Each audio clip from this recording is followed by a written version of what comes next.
देखिए बेटा, हमारा टॉपिक चल रहा है सरयू गद्य खंड का अध्याय 17 पाजेब।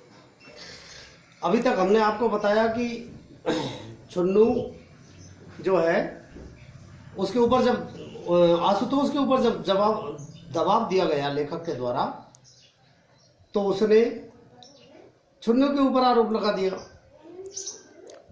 लेखक ने जबरदस्ती कहा कि क्या तुमने छुन्नू को दिया, तो उसने हाँ बोल ली।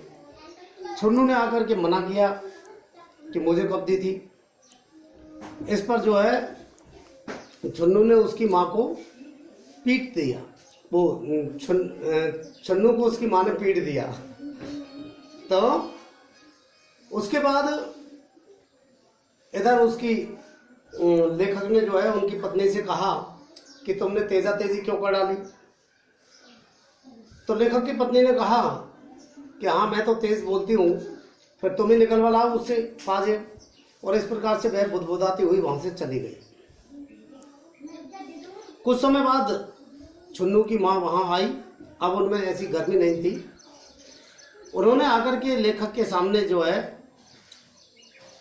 ये कहा कि छुन्नू तो पाजेब के लिए इनकार करता है, अब तुम्हारा क्या ख्याल है, उसके दाम में भर देती हूँ, कितने की थी।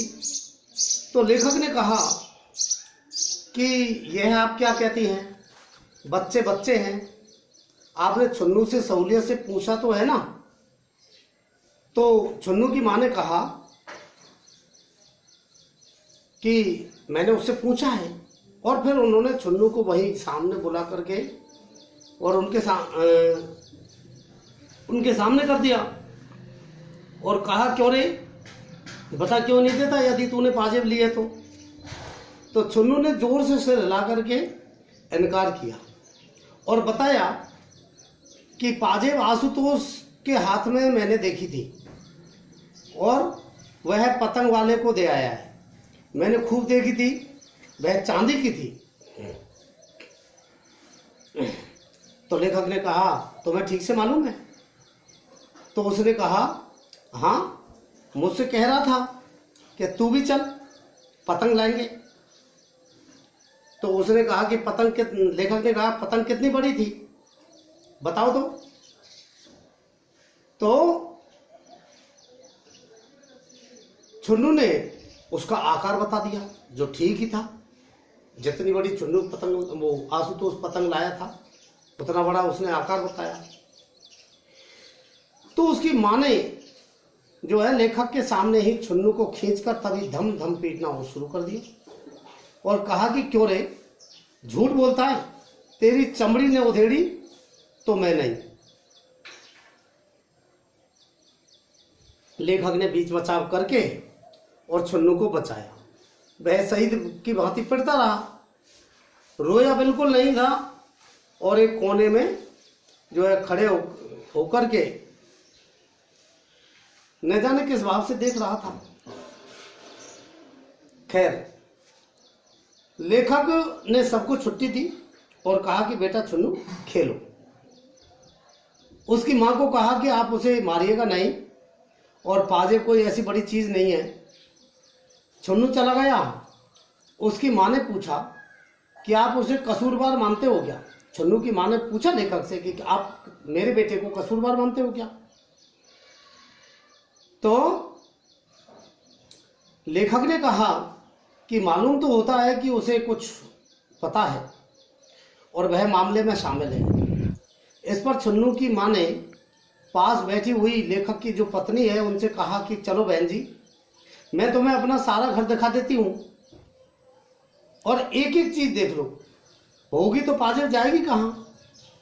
लेखक ने कहा छोड़िए, बेबात की बात बढ़ाने से क्या फायदा। सो जो लेखक ने जो है मना किया उतनी ही वह और जोर लगाती रही कि नहीं चलो ही देखो। और नहीं तो छुन्नू को पीट पीट करके हाल बेहाल कर डालने की जो है जैसे वो प्रण ही उठाई हुई थी। उसने कहा, छुन्नू को बुलाया और कहा आज तुझे धरती में नहीं गाड़ दिया तो मेरा नाम नहीं। शाम को जो है लेखक जब दफ्तर से लौटा तो श्रीमती ने सूचना दी कि आशुतोष ने सब कुछ जो है बतला दिया है। पतंग जो है 11 आने पैसे में वह पाजे वाले को दे आया है। पैसे उसने थोड़े थोड़े करके देने को कहा है। 5 आने दिए, वे छुन्नू के पास है। इस तरह रत्ती रत्ती बात उसने बता दी है, कह दी है। और फिर वो कहने लगी कि मैंने बड़े प्यार से पूछ पूछ करके जो है ये सब उसके पेट में से निकाला है। 2-3 घंटे में जो है मगज मारती रही थी। हाय राम, वो बताने लगी बच्चे भी क्या बच्चे होते हैं।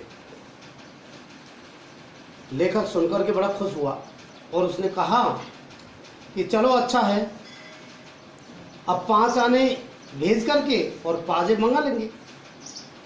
लेकिन यह पतंग वाला भी कितना बदमाश है, बच्चों के हाथ से ऐसी चीजें लेता है, उसे पुलिस में दे देना चाहिए, वो चक्का कहेगा। फिर लेखक ने पूछा कि आशुतोष कहाँ है? तो लेखक की पत्नी ने बताया कि बाहर ही कहीं खेल खाल रहा होगा। तो लेखक ने कहा कि बंसी जाकर के उसे बुला लाओ। तो बंसी गया और उसने आकर के कहा कि वह अभी आते हैं। लेखक ने पूछा क्या कह रहा है? तो बंसी ने बताया कि ये कह रहा है कि थोड़ी देर में आशुतोष आ रहा है।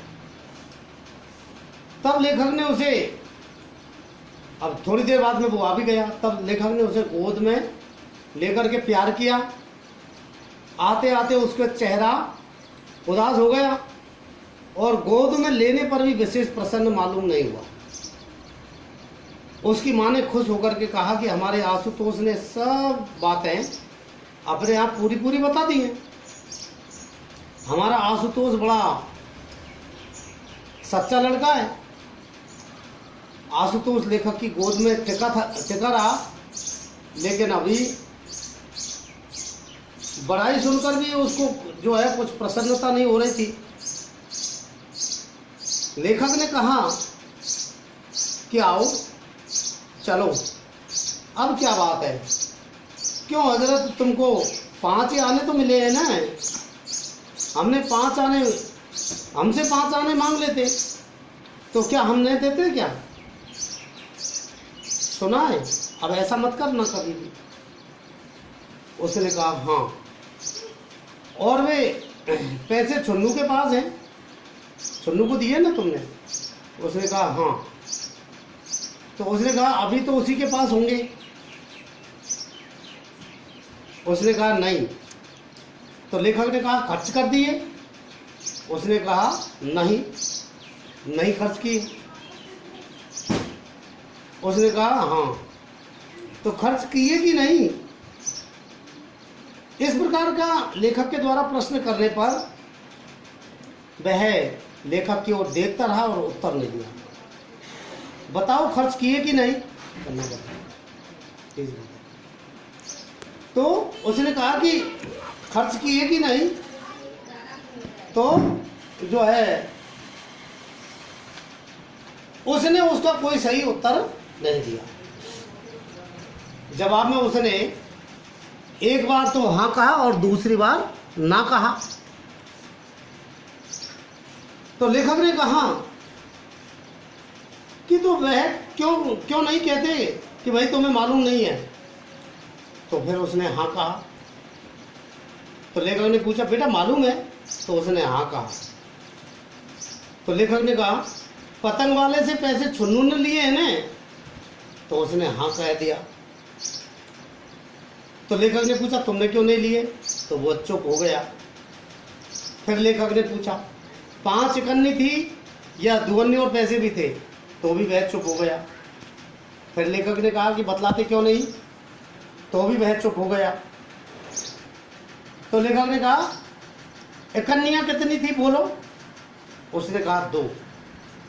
तो लेखक ने पूछा बाकी पैसे थे? उसने कहा हाँ। दुअन्नी थी? उसने कहा हाँ। लेखक को क्रोध आने लगा कि सब बातों की कहानी करता जा रहा। झपट करके कहा कि सच क्यों नहीं बोलते हो, सच बताओ कितनी कन्या थी और कितना क्या था। तो वह गुमसुम रहा और कुछ नहीं बोला। लेखक ने कहा बोलते क्यों नहीं? फिर भी वह नहीं बोला। तो लेखक ने कहा सुनते हो, बोलो नहीं तो। लेखक को क्रोध आने लगा। तो आशुतोष जो है डर गया और कुछ नहीं बोला।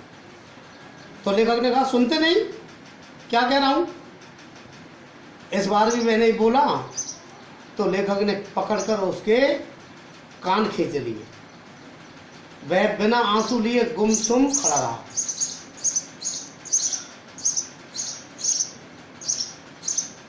लेखक ने कहा आप भी नहीं बोलते हो? तो वह नहीं बोला। वह डर के मारे पीला हुआ आया, लेकिन बोल नहीं सका। लेखक ने जो है जोर से बुलाया, बंसी यहां आओ और इसे जाकर के कोठरी में बंद कर दो। तो जो है बंसी नौकर उसे उठा करके ले गया और कोठरी में मूंद दिया उसे।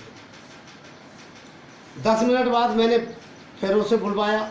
लेखक ने फिर उसे बुलवाया।